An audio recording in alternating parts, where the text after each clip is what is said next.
હારું પગરખું પગમાં ન પહેર્યું, આપણને એમ થાય કે આ તો રૂપિયાનું ટોયા પણ કરવા આવ્યા લાગે છે. એમ નહીં, કોઈને આગ લાગુ છું તો કોઈને નૂર લાગુ છું, ખરેખર તો હાવ ખાલી છું, સતા ભરપૂર લાગુ છું. અને તમારા રૂપની રંગતને ભરી છે મારી આંખોમાં, તમારા રૂપની રંગતને ભરી છે મારી આંખોમાં, પણ લોકોને લાગ્યું કે હું ચકચૂર લાગુ છું, ખરેખર તો હાવ ખાલી છું યાર, સતા ભરપૂર લાગુ છું. તમારી આગળ કાંઈ ન હોય અને ભરેલા દેખાવ.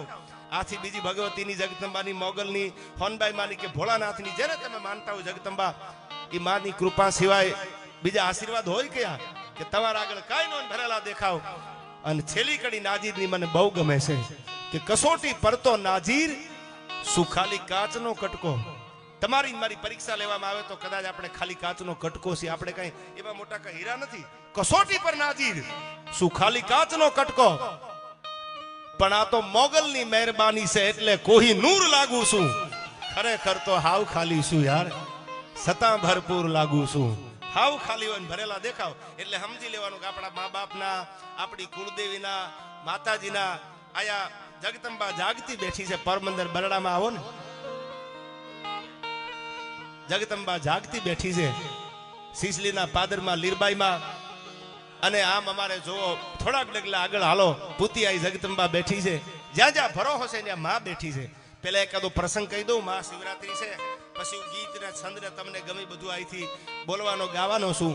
પણ જે નિમિત્તે મળ્યા છે આપણે, ભગવાન શિવ જે બિરાજે છે, એકાદી વાત 5-7 મિનિટની કરી અને પછી મારે ગીત અહીંથી 1-2 ફરમાઈશું છે એ બધી પૂરી કરું અહીંથી. પણ જે મંદિરની મૂર્તિ પ્રતિષ્ઠા અમર નર્મદેશ્વર મહાદેવ ભગવાન શિવ જ્યાં બિરાજમાન બન્યા છે, ભગવાન શિવ, ખાલી વાત ઘડી સાંભળજો એટલે મને એકાદું એમ થાય કે મેં એકાદી વાત તમારા કાન સુધી પુગાડી. સૂર્યવંશી રાજાની એક એક પેઢીને તમે લઈ લ્યો. આપણે ઘણા એમ કે ને ફલાણા ભાગશાળી છે, એના ઘરમાં આવું આવું સારું છે, ભાગશાળી છે. એમના ભાગશાળી નથી થવાતું, પેલા હાડ હોમી દેવા પડે છે યાર.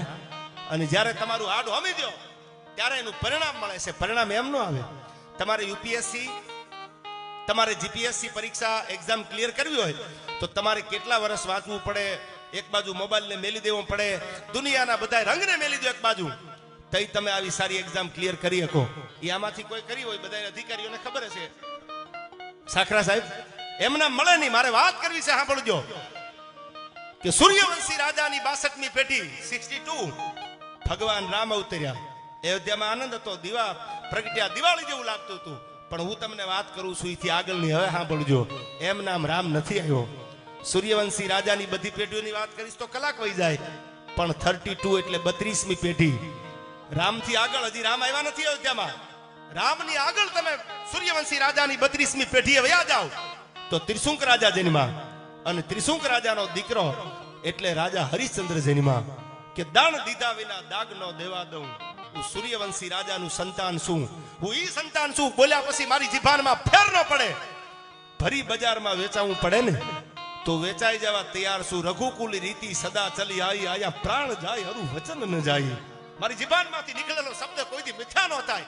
આપ જાણો છો, એક નાનો એવો બંગલો મૂકીને તમે વયા જાવ તો તમને તેની યાદ આવે. એક નાનું ગામ મૂકીને વયા જાવ તો તમને યાદ આવે.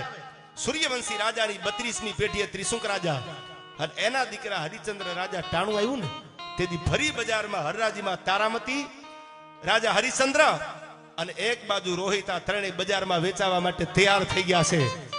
કે ભલે વેચાવી જવું પડે સત્યની માટે, સત્ય પરેશાન હોય પણ પરાજિત ન હોય. વાત લાંબી નહીં કરું, આ 32મી પેઢી છે. એથી આગળ હાલ્યા જાવ સૂર્યવંશી રાજાની એટલે 40મી પેઢીએ રાજા સગર થયા. અને જેને 100 યજ્ઞ કર્યા. અને એથી આગળ હાલો એટલે 44મી પેઢીએ ભગીરથ રાજા જન્મા. એ તો કડકો આડરો તીર ગંગા તટ જાય. પણ ઈ પેલા વાત કરી દો કે એને ભગવાન શિવની તપસ્યા કરી છે. જે ભગવાન ભોળાનાથના સાનિધ્યમાં, જે શિવના સાનિધ્યમાં હું તમે બેઠા છી, ઈ શિવની તપસ્યા કરી. શું કામ? પોતાના પૂર્વજો માટે ખાલી નહીં, આ દુનિયાના એક એક જીવ છે એ ક્યારે ભૂત બની ભૂત યોનિમાં પાછા ન આવે, એને મોક્ષ દેવા માટે થઈ અને સૂર્યવંશી રાજાની 44મી પેઢીએ ભગીરથ રાજા જન્મા. અને ભગીરથ રાજાએ તપસ્યા કરી અને ભગવતી જગદંબા માં તેને કહી હકાઈ ગંગાને પ્રસન્ન કર્યા અને ગંગાએ કીધું કે આવું ખરું ભગીરથ રાજાની તપસ્યા ઉપર આવી જાવ, પણ ઝીલે કોણ? તેથી મેં શરૂઆત જનાથી કરી નમામિ સમી સામ નિર્વાણ રૂપમ વિભુ વ્યાપક્રમ બ્રહ્મ વેદ સ્વરૂપમ નિજમ નિર્ગુણમ નિર્વિકલ્પમ નિરીહમ ચિદાકાસુ માકાસુ વાસમ ભજેહમ નિરાકાર મોકાર મૂલમ તુરિયમ ગિરાજ્ઞાન ગોતિત મિસમ ગિરીશમ. આજે ભગવાન શિવ બિરાજમાન છે મારી તમારી સામે.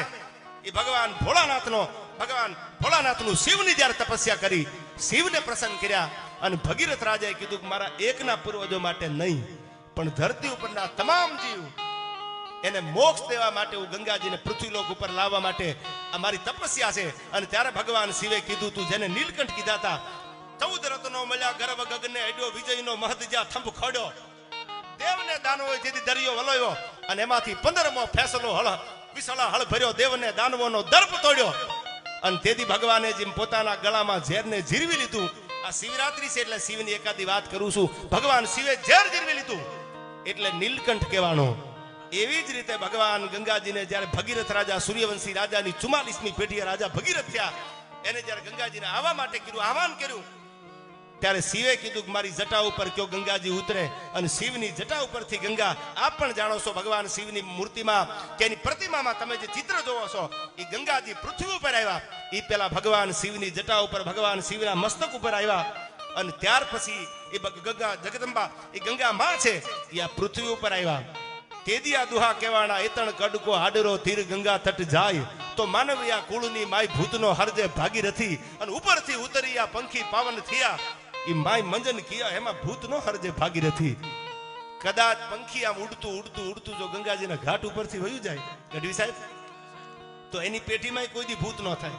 ખાલી એમાં તમારો કે મારે જવાથી એમ નહીં, ઉપરથી ઉડીને નીકળી જાય તો એમાં ભૂત ન થાય. આ 44મી પેઢી છે સૂર્યવંશી રાજાની. એક એક પેઢી આવો આગળ એટલે રઘુ રાજા થયા. રઘુવંશી કહેવાના, રઘુકુલ રીતિ સદા ચલી આવી, રઘુ રાજા થયા. ત્યાર પછી એક એક પેઢી આગળ આવો રાજા અજ થયા અને રાજા અજ પછી રાજા દશરથ થયા અને રાજા દશરથ પછી આપ જાણો છો 62મી પેઢી સૂર્યવંશી રાજાની. અયોધ્યાના પાદરમાં ભગવાન રાઘવેન્દ્ર સરકારે અવતાર લીધો અને 22 જાન્યુઆરીએ જ્યારે વીકે સાહેબ જ્યારે ભગવાન બિરાજમાન થયા અયોધ્યાના મંદિરમાં 496 વર્ષ પછી, તેથી મેં ભગવાન રાઘવના ચરણમાં એક છંદ લખ્યો હતો અને છંદમાં કીધું કેવું લાગે છે અયોધ્યાના પાદરમાં. કેવા જ્ઞાન ગારા નો બચું